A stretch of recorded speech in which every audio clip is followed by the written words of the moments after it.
Hello and welcome back to Two Guys One Game, the game review show. I'm Major Frazier, I'm Xmod Caboose. and today we are taking a look at Tell Me Why, a new and Tell me why. ain't nothing but a heartache. Like that?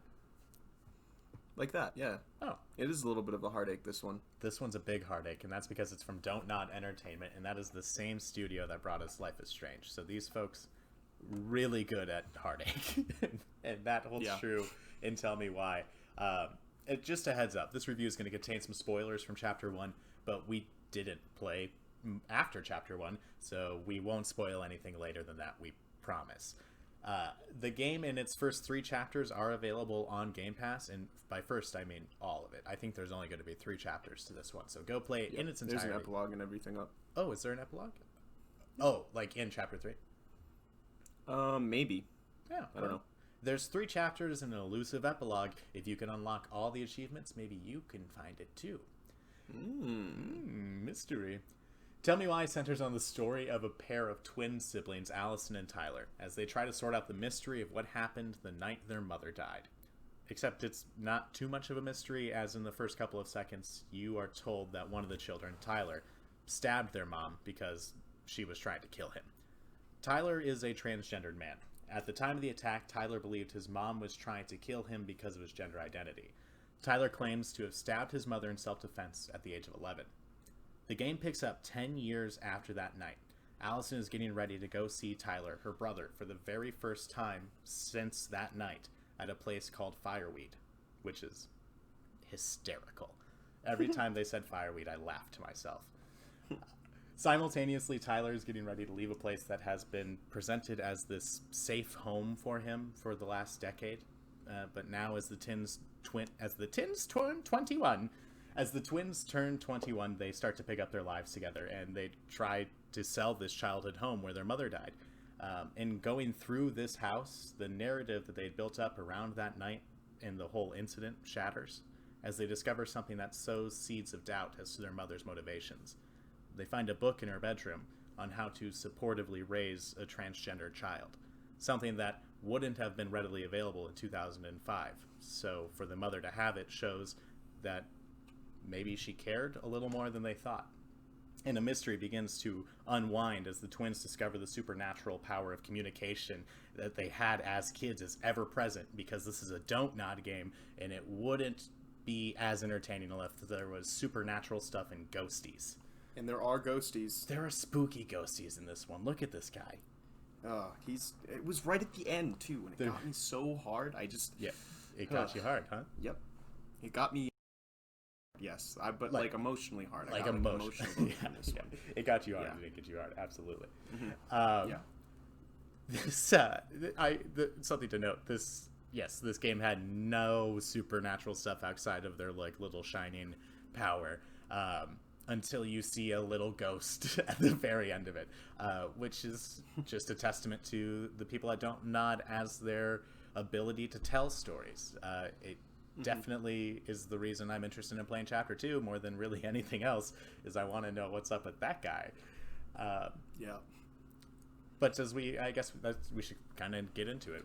What do you think, Connor? Yeah, I mean, well, I think that's what kind of pushed on the fact that these guys know how to tell a story, and that's something that I really enjoyed about this. I loved the story. I got super invested into this story.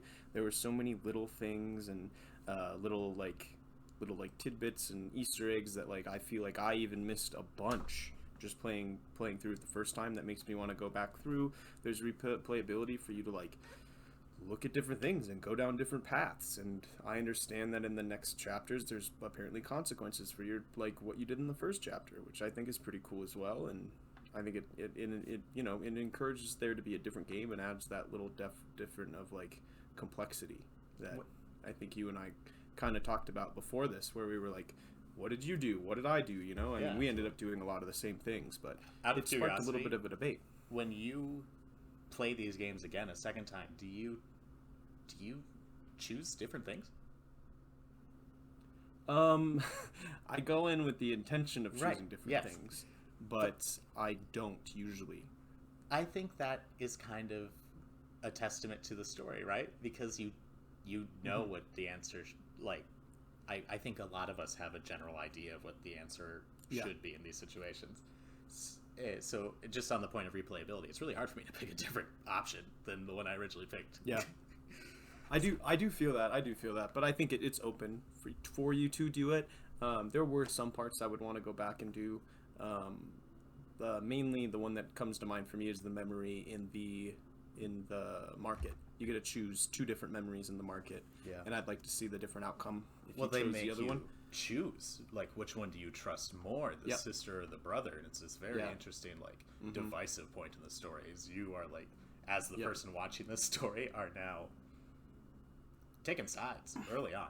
I hope to see that well, you more. pick sides, and it also opens up the fact to like these 2 people saw different things as kids. They value different people, or well, they value people differently as kids, especially their mother, who's the big one, that like the big character that, you know, they both have different views on, and also their mother's best friend as well. They have different views on both of those ladies, and I think it's cool to show that side, you know. It's cool to show that like different aspect, and like it made me think, especially because like, I mean, like you get a pretty crazy flip you on your ass cliffhanger at the end, so it's like wow, that's even like make me want to think some more, you know. And the other big little Easter egg for me was the fact that they wrote this book of trolls, which is awesome in and of itself, but they have all these friends and these stories that they wrote, excuse me, and they you can see around the house, like for example, one of them is a bear, and I noticed that the arms in their couch are 2 bears. So I was like, oh, I kind of want to go through and see what the inspiration was for all the other guys, you know, where are all the other ones at, or if, you know, that is just something I put into my own headcanon. I like those little Easter eggs, and I like clicking on everything. Yeah. You mentioned when we were talking before this, we play a lot of walking simulators on this channel, and this is kind of like the penultimate walking simulator, where looking at the surroundings actually matters. Like, you can only solve a puzzle if you read a story in that book. I hope in the later chapters they get a little less hand-holdy about that and are kind of like, good luck. Good luck, yeah. Because there are like there were also bits I noticed that... What? Oh, I was just going to say, there are 8 stories in that book. Like, there are a good amount of there's 8 stories in that book. And something else that is coming back to me now, actually, that really wants me to go back and replay the game. There's a bit that I didn't do that is optional, I guess. Like what? So, do tell. So right before the very end, you go into the police station, right? Mm-hmm. You get the keys from the chief. The chief gives you the keys to go down into the break room. Yeah. But that key opens up the reception room desk. Yes, this is what you're talking about, folks. Luckily, I recorded. Didn't solve that puzzle, and I thought I was going to be able to come back and do it. It was a tough puzzle. That is a tough one, actually. I sat there for quite some time. It's probably a good chunk of my recording trying to figure out the password for that lady's login. I won't spoil it if you want to go back, but it is like it's like 4 different points you have to go to, and just only will get it if you observed. Actually, now that I remember that's exactly the kind of puzzling I want in the next chapters, and I really hope that is what holds up. I'm going to go back and look. Yeah, well, because when I...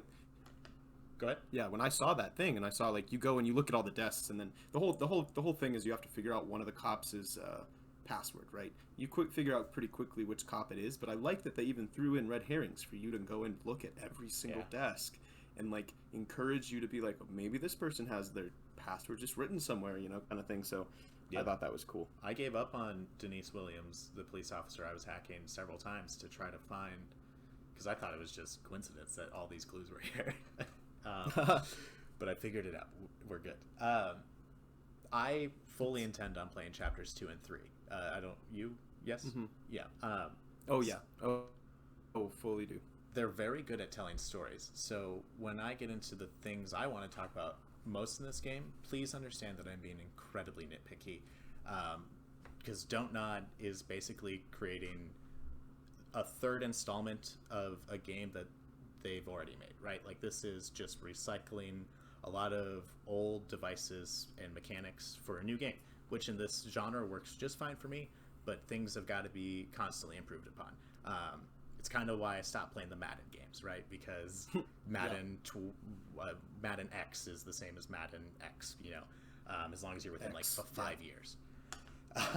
You don't need to buy a new Madden game. It's getting that number's getting larger now, folks. Don't buy Madden 2020. Whatever the new one is.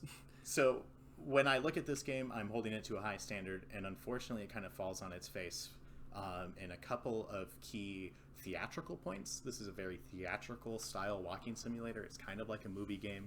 You are participating in a play, essentially. So there is this concept in theatrical design of movement. If you look at the character models in this game, they're moving constantly, which takes away from your power to convey certain emotions through movement and whatnot.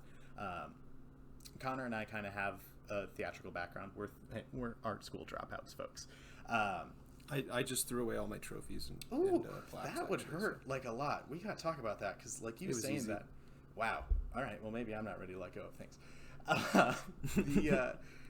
The power that you gain from standing still on stage it doesn't have to be all the time.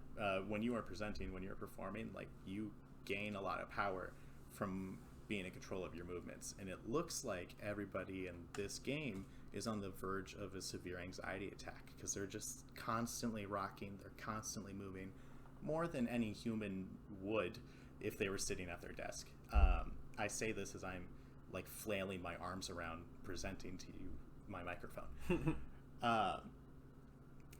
That is a very nitpicky thing, but it is a constant thing. There is some sound design issues where you're standing outside and you can hear Michael, the grocer and / boyfriend to Allison. He's echoey and he's indoors in a metal room. I disagree with that. What? I disagree with that. What's up? I think Michael is not going to be Allison's boyfriend. I think Michael is going to be Tyler's boyfriend. Oh, is that what you read? The spoiler? Nope, that was not the spoiler that I read. I had that feeling way as soon as I saw this too. I was the very first thing she does say about it is Michael's going to love you.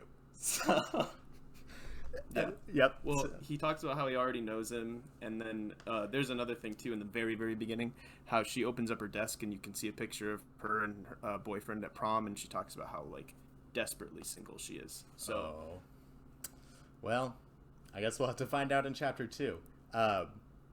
But maybe desperately wasn't the right word. Doesn't hopelessly change single. There we go. That doesn't change the fact that Michael's voice was echoey when he was standing outside. Gosh dang it. Yeah, no, it doesn't. Sorry, I just wanted to throw that in. Overall, it just feels like there wasn't a strong pair of creative hands that had control of the final project. I don't want to say that there wasn't creative control, because there obviously was. This is a beautiful story and a beautiful game. But there's just some finer points that kind of take the human quality out of a very human story otherwise. Overall, though, if we get down to the brass tacks and actually review it, it's free on Game Pass. But how many dollars would you spend on this, Connor? Well, looking at this game itself, how it's broken up into the 3 chapters, I personally would pay $10 for the first chapter, and then or $9.99 for the first chapter, whatever. And then after I finish this one, I would go on to buy the next 2 and pay the whole $30 or whatever it would be. I feel like that'd be a very reasonable price. For $29.99. Yeah, that kind of whatever that is. I agree. I think that $30 to $45 range is perfect for a game like this. It's fun. I will play the next few chapters.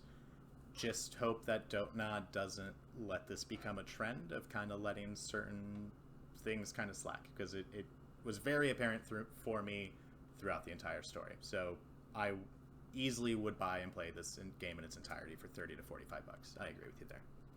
Well, anything? Yeah. Oh, something that I actually just thought of. Yeah. You were talking about how people were moving around a lot. I did notice that they just updated Chapter 1. So they just put an update on Chapter 1. So well, maybe this entire thing is outdated. No, I don't. Thanks for giving us the view, sucker. Go play Chapter 1. We gotcha. Well, until next time, folks, this has been 2 Guys, 1 Game, a game review show. I'm Major Fraser. Thank you so much for watching. I am Xmod Caboose. If you're looking to find us anywhere else, our social media should be in the description at the bottom of the page. I hope y'all have a good one. And I hope you have a very, very good life. Wow. Did you just get a little kissy there? I did just Ooh. give a little kiss there. I was kind of groaning, so it's like you kissed my throat. Oh, well, that's the only way I know how to kiss. Oh, get at him, ladies.